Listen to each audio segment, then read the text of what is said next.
CST, une personnalité entière et populaire qui ne cesse jamais étaler sur sa vie de famille. Avec Froufrou, Union Libre et plus récemment Sous les jupons de l'histoire, cela fait plusieurs décennies que Christine Bravo s'est installée dans le cœur des Français.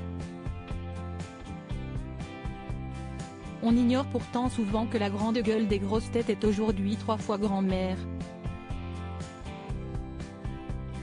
Elle préfère souligner que son grand-fils a lui-même 3 enfants, soulignent nos confrères de Libération, qui consacrent leur portrait du jour à l'ami de longue date de Laurent Ruquier.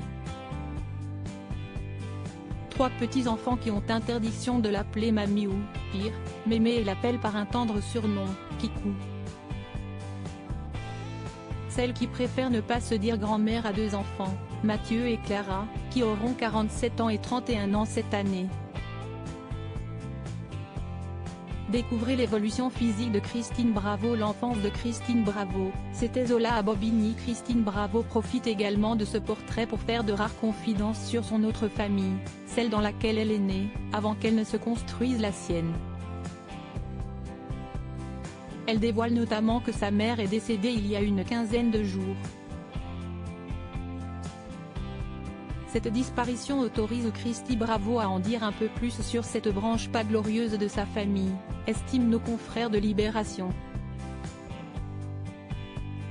Et, en effet, l'animatrice télé dévoile un peu de son enfance et de ses origines populaires. Ils étaient tous égoutiers à Paris, dévoile celle qui a grandi en proche banlieue parisienne. C'était Zola à Bobigny, les nappes en vinyle et les rideaux en bouchon.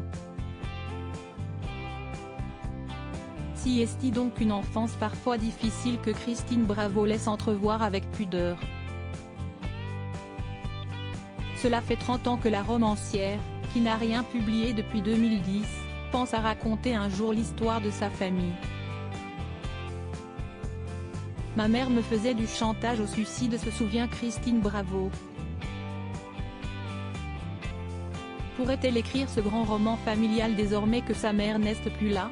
La question de Libération l'a empêchée de dormir. Crédit photo, Cédric Perrin.